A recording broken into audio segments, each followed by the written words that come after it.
Hello दोस्तों, एक बार फिर से स्वागत है आपका चैनल जेके मोटो पर, जहां पर गौतम बुद्ध से जुड़े सुविचार और कहानियां आप सबके लिए लाते रहते हैं, जो हमें न सिर्फ अपने कर्तव्यों का बोध करवाते हैं, बल्कि हमें सही कर्म पथ पर आगे बढ़ने का रास्ता दिखाते हैं। इसके साथ ही अपनी जिंदगी के लक्ष्यों को हासिल करने में सहायता करते हैं।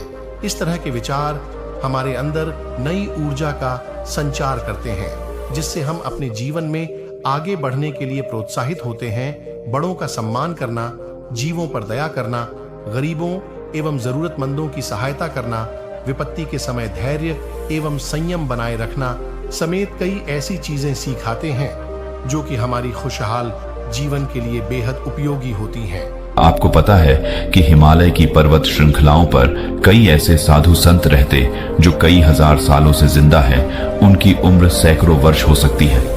वो बर्फ से ढके पहाड़ों में निर्वस्त्र होकर घूमते हैं और उनके ऊपर अग्नि, जल, वायु या फिर बर्फ जैसी चीजों का उन पर कोई असर नहीं होता। वो कठोर तप करके उन्होंने ऐसी स्थितियां, ऐसी सिद्धियां प्राप्त कर ली हैं जिससे प्रकृति के नियम उनके सामने ध्वस्त हो जाते हैं। आखिर इनके पीछे का रहस्य क्या है? क्यों प्रकृति के नियम उन पर काम नहीं करते? क्यों कोई बीमारी उन्हें छू नहीं पाती? आज की इस कहानी के माध्यम से हम उन योगियों की दिनचर्या, उनके खान पान, उनके योग अभ्यास के बारे में जानेंगे, जो किसी को भी लंबी उम्र और निरोगी काया प्रदान कर सकती है। बचपन से ही श्याम सन्यासी प्रवृत्ति का था। एक बार बचपन में श्याम अपने माता पिता के साथ हरिद्वार घूमने के लिए गया था, तो उसकी नजर तमाम सन्यासियों पर पड़ी। वह अपने माता पिता से बचकर एक बूढ़े सन्यासी बाबा के पास वो पहुंच जाता है। जब उस सन्यासी बाबा ने एक नासमझ बच्चे के हाथ में एक फल देखा, तो उसके मन में उस बच्चे के प्रति प्रेम और करुणा भाव पैदा होने लगा। सन्यासी ने श्याम को अपने पास बिठाकर उसे हीर पूरी हलवा खिलाने लगे। श्याम की माँ इस बात से परेशान थी कि कहीं अगर उसके मन में भी साधु बनने की भावना आ गई तो वो क्या करेगी? वो अपने बच्चे के बिना बिल्कुल अकेले हो जाएगी। आसपास के लोगों ने श्याम की माँ को समझाने की बहुत कोशिश की। सन्यासी कोई ऐसे वैसे बाबा नहीं है, वो कई सालों से यहाँ आश्रम चला रहे हैं। जो श्याम की माँ अपने बेटे का हाथ पकड़ ढाकर उसे वहां से ले जा रही थी, तब उस सन्यासी ने बड़े ही प्रेम और करुणा से एक बात कही, जी बहन जी, आपको बच्चा बहुत गुणी है, वही होगा जो लिखा हुआ है। तुम अपने पास भाग्य को कैद नहीं कर सकते। ये बात जितनी जल्दी तुम समझ जाओ उतना अच्छा हो, उतना कम कष्ट तुमको होगा। श्याम की मां सन्यासी की सब बातों को समझ रही थी। वो जानती थी कि उनका इशारा इस तरफ खैर समय अपनी रफ्तार से बढ़ रहा था और अब श्याम बद्धा हो चुका था। उसने कॉलेज में एडमिशन ले लिया था, जो अध्यात्म और मनोविज्ञान के बारे में पढ़ाई कर रहा था। कॉलेज की तरफ से उसे एक प्रोजेक्ट मिला था जिसका टॉपिक ये था कि लंबी उम्र वाले दिनचर्या वाले लोग, उनके खान पान सबके बारे में पूर्ण जानकारी एकत्रित करके लाना और उसे कॉलेज में जमा करना। श्याम फिर खोज में निकल पड़ा।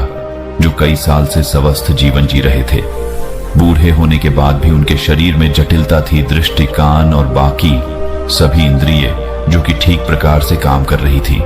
कई सन्यासी तो ऐसे ऐसे भी मिले थे जो 100 साल को पार कर चुके थे और पूरी तरह से स्वस्थ भी थे। श्याम अब धीरे धीरे अलग अलग सन्यासियों से मिलने में श्याम को मजा आने लगा, लेकिन उसके भीतर जीवन के उन रहस्यों को जानने की भी बहुत ज्यादा इच्छा थी जिसमें आम लोग कोई रुचि नहीं रखते थे या फिर कोई विश्वास ही नहीं रखता था। श्याम ने सोचा कि यही समय है। अगर ऐसे सन्यासी पृथ्वी पर बसते हैं जो 500 साल से भी अधिक जिंदा है, तो मुझे उन्हें खोजने का एक अच्छा मौका मिला है। लेकिन समस्या यह है कि इन सन्यासियों को खोजा कहां जाए, कहां ऐसे सन्यासी मिलेंगे। फिर तमाम किताबों को परखने के बाद उसने एक निष्कर्ष निकाला। उसे पता चला कि ऐसे सन्यासी अगर मिलेंगे तो उसे हिमालय की चोटी पर मिलेंगे, जहां पर आम इंसान जा भी नहीं सकता। लेकिन श्याम ने अपना मन पक्का कर लिया। उसने पूरा संकल्प ले लिया था, चाहे रास्ता कितना भी कठिन क्यों ना हो, वो उन दुर्गम पहाड़ियों तक, उन गुफाओं तक जरूर पहुंचेगा। वो अपने माता पिता को बिना बताए वो हिमालय की चोटी की तरफ निकल जाता है। युवावस्था के दिन थे, जोश भी था और किसी चीज का कोई डर भी नहीं था। और सबसे बड़ी बात है, श्याम का भाग्य था जो उसे खींचकर उन योगियों के पास ले जा रहा था। उसने उन पहाड़ियों पर चढ़ने की पूरी तैयारी कर ली थी। सर्दियों के मोटे मोटे कपड़े ले लिए थे, रास्ते के लिए खाना रख लिया था। जंगली जानवरों से बचने के लिए उसने हथियार भी अपने पास रख लिए थे। उसने एक टॉर्च भी रखी थी ताकि वो रात में जल्दी से जल्दी यात्रा करके वहां पहुंच सके, उसकी यात्रा में कोई बाधा न हो। धीरे धीरे जब लोगों से पता करते हुए वो हिमालय की दुर्गम रास्तों तक पहुंचने लगा तो उसके फोन में भी काम करना बंद कर दिया। अब उसका दुनिया से कोई संपर्क नहीं था। दुनिया से रिश्ता काटने के बाद वो अब खुद से जुड़ने के लिए लगा था। अब वो हिमालय के जंगलों से गुजरते हुए असीम आनंद की प्राप्ति कर रहा था। उसका जहां मन करता वहीं पर रुक जाता और आगे का पता करके आगे के भाग पर निकल जाता।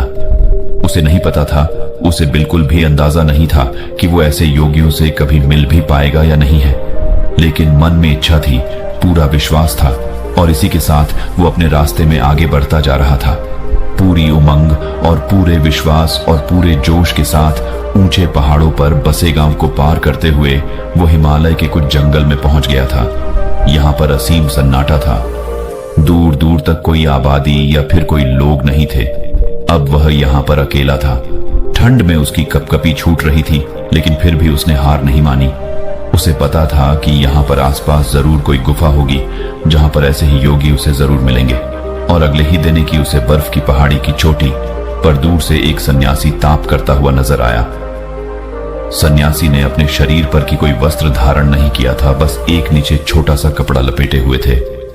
वो उस सन्यासी को पहाड़ी के नीचे से देख रहा था, लेकिन वो बहुत खुश हो गया। इतनी लंबी यात्रा का परिणाम उसे मिला।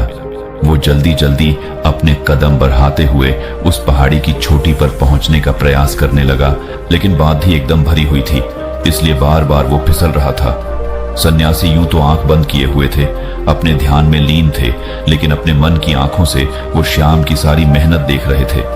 उस पहाड़ी पर बार बार चढ़ते हुए विफल होने के कारण श्याम बहुत थक गया था और अंत में मूर्छित हो जाता है। जब श्याम मूर्छित हो जाता है तो वो सन्यासी जो ऊपर तक आ रहे थे, श्याम को अपने हाथों में उठाकर उसे एक गुफा के भीतर लेकर आए। वहां पर उसके अलावा 2 और सन्यासी उपस्थित थे। श्याम और मूर्छित था, उसके शरीर में बहुत थकान थी। इस सन्यासी ने एक पत्ते पर घोल तैयार किया और श्याम के मुंह के ऊपर कुछ बूंदे डाले। घोल के जाते ही श्याम अचानक से उठ खड़ा हुआ। उसकी सारी बेहोशी, थकान सब कुछ दूर हो गया। होश में आते ही श्याम दोनों हाथ जोड़कर उन्हें प्रणाम करने लगा। वो बहुत खुश हो गया। श्याम ने उनसे कहा कि मेरी बड़ी अनुकंपा है कि मुझे आप जैसे दिव्य योगियों के दर्शन हो रहे हैं। मैं आपसे कुछ सवाल पूछना चाहता हूं। आप इतनी बड़ी उम्र तक, इतने सालों तक कैसे जीवित रह सकते हैं?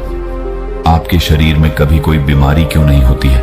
अगर आप उस तरीका को जानते हैं तो दुनिया को वो तरीका क्यों नहीं बताते? दुनिया में बहुत से लोग बहुत दुखी हैं। लोगों को नाना प्रकार की बीमारियां हो रखी हैं। उम्र से पहले वो बूढ़े हो जाते हैं, उनकी मृत्यु तक होने लगी है। तो आपको यदि इसका कारण पता है तो आप लोगों को उसे ठीक करने का तरीका क्यों नहीं बताते? आप तो योगी हैं, आपको तो दुनिया की मदद करनी चाहिए। उसकी बातें सुनकर तीनों सन्यासियों ने कोई प्रतिक्रिया नहीं। ऐसा लग रहा था मानो उन्हें श्याम की भाषा ही समझ नहीं आ रही। जब उसने ये महसूस किया तो उन्हें इशारों से समझाने का प्रयास किया, लेकिन इसका भी कोई फायदा नहीं हुआ। अब श्याम उनको समझा समझा कर थक चुका था और अब शांत बैठ गया था। वो सोच रहा था कि मेरा इतना दूर आना एकदम बेकार हो गया। दर्शन तो हुए, लेकिन इन सवालों के जवाब मुझे चाहिए थे, वो मुझे नहीं मिले। उसने सोचा कि इतना लंबा सफर तय करके मैं आया हूं, उनकी दिनचर्या ही है, देख लेता हूं, शायद उससे मुझे कुछ पता चल जाए। और ये सोचकर श्याम वहीं पर रहने लगा। सन्यासी एक दूसरे से बिल्कुल बात नहीं करते, एकदम मौन रहते थे। यदि किसी एक सन्यासी को दूसरे से काम होता तो वो मन ही मन एक दूसरे के मन की बात को समझ लिया करते थे। अब शाम को बेचैनी होने लगी थी कि भला एक गुफा में चुपचाप बैठे रहना, भला ये कैसे संभव है? ये कैसा जीवन है? वो सन्यासी उस गुफा में बैठे सिर्फ योगाभ्यास करते थे, तब करते रहते थे। उनके चेहरे पर, उनकी आंखों में एक गजब का ठहराव था, एक गजब की शांति। जो भी उनके मुखमंडल की आभा को, हाव भाव को देख लेंगे, वो आकर्षित हुए बिना रह नहीं सकते। श्याम ने पाया कि सन्यासी खाना बहुत कम खाते थे और जो भी बनाते थे उसे पूरे मन से बनाते थे। और सुबह उठकर, तब सुबह मुहूर्त में उठकर ठंडे पानी से स्नान करना और सर्दियों की धूप में बर्फ पर बैठकर ध्यान साधना करना उनका रोज का काम था। 2 दिन तक उनके अनुसार काम करने के बाद वहां रहकर ऊब चुका था। वो न तो किसी से बात कर पा रहा था और न ही अपने मन के ख्यालों को शांत कर पा रहा था। 3 दिन बाद श्याम ने वहां से जाने का निर्णय किया। उसने उन सभी सन्यासियों को प्रणाम किया और उन्हें प्रणाम करने के बाद कहा कि शायद मेरा प्रणाम भी आप लोग स्वीकार ना कर रहे हो, जो कि आपको इसका मतलब ही नहीं पता होगा, लेकिन मैं आपसे मिलकर धन्य हो गया और मैं अब आपसे विदा लेना चाहता हूं। और ये कहकर अपने चेहरे पर मुस्कान लिए वो योगियों के पैर छूकर जैसे ही चलने को तैयार हुआ, तभी उसके कानों में बूढ़े सन्यासी की आवाज सुनाई दी। बूढ़े सन्यासी ने कहा कि अपने सवालों का जवाब तो सुनते जाओ। यह सुनकर श्याम बहुत हैरान हुआ। वो कुछ बोलना चाह ही रहा था, तभी साधु ने कहा कि सबको अपने मन के सभी सवालों के जवाब चाहिए, लेकिन सभी सवालों का जवाब मौन में छिपा हुआ है। तुमने मौन रहकर बिना किसी सवाल किए हमारी दिनचर्या को देखा और समझा। अगर मैं तुम्हें यह बताने का प्रयास करता तो तुम एक कान से सुनते और दूसरे से निकाल देते, और यही तो दुनिया करती है। सचमुच में सुनने का कौन इच्छुक है? ज्ञान पाने का सवाल यहाँ पर। 3 दिन तक इस दिनचर्या का पालन करने के बाद तुम्हारा मन टूट गया, मतलब तुम भी नहीं जानते इन सब तरीकों को जानना। हालांकि तुम्हें पता है कि हमारे इस भोजन, इस दिनचर्या के कारण हमारा शरीर हमेशा निरोगी रहता है, हमेशा स्वस्थ रहता है, लेकिन तुम इसका पालन 3 दिन भी नहीं कर सकोगे। 4थे दिन में तुम वापस घर जा रहे हो। दुनिया में ऐसे बहुत कम लोग होते हैं जो मौन रहकर दूसरे के ज्ञान को खुद प्राप्त कर लेते हैं। अगर तुम मौन रहना, चुप रहना सीख जाओ तो तू दूसरे के ज्ञान को प्राप्त कर सकते हो, वो भी बिना उससे पूछे। श्याम ने मुस्कुराते हुए हाथ जोड़कर महात्मा से पूछा, हे महात्मा, आप ये बताने की अनुकंपा करें कि आप कौन सा योग अभ्यास करते हैं? क्या आपकी दिनचर्या है जिसके कारण आप इतने सालों तक जीवित? देखने में तो आपकी उम्र 60-70 साल लगती है, लेकिन लोगों का कहना है कि यहाँ पर लोग 5000 साल से जिंदा हैं। तो क्या ये सत्य है? सन्यासी ने मुस्कुराते हुए नादान और भोले श्याम के सिर पर हाथ फेरा और फिर श्याम को सबसे पहला तरीका बताया। उन्होंने श्याम से पूछा कि हमारे शरीर का सबसे बढ़ा भोजन क्या होता है? श्याम सोच में पड़ गया, उसे कोई जवाब नहीं आया। सब सन्यासी ने उसे बताया कि हवा हमारे शरीर के लिए सबसे बढ़ा जरूरी भोजन होता है। हवा हम 24 घंटे खाते रहते हैं और हवा हमारे शरीर के लिए सबसे ज्यादा महत्वपूर्ण होती है। लेकिन आजकल के समय में बुरी हवा प्रदूषित हो चुकी है, इसलिए जो प्रदूषण से भरी हवा तुम्हारे शरीर में जा रही है, वही तुम्हारे शरीर में बीमारियों को जन्म दे रही है। इसलिए यदि तुम घर पर ऐसे कमरे में रहते हो जहां पर हवा का आना जाना कम होता है, जैसे कि एयर कंडीशनर वाले रूम में होता है, उसमें ताजी हवा आना जाना भी नहीं हो पाता।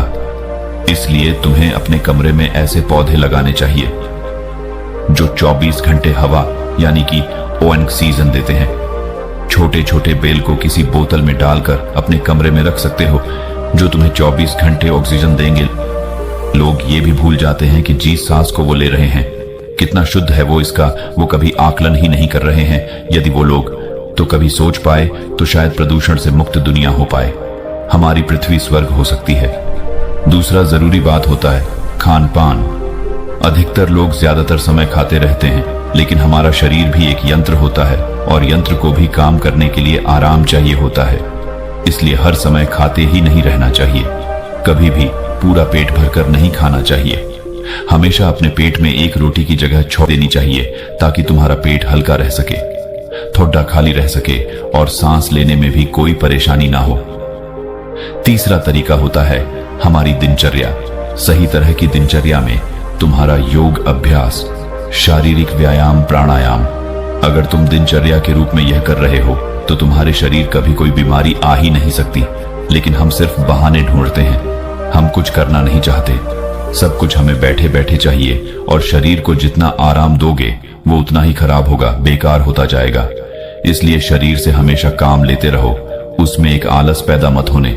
दिनचर्या, हवा और खान पान, इन तीनों को तुम दुनिया में रहते हुए कैसे सुधार सकते हो, इस पर विचार करना।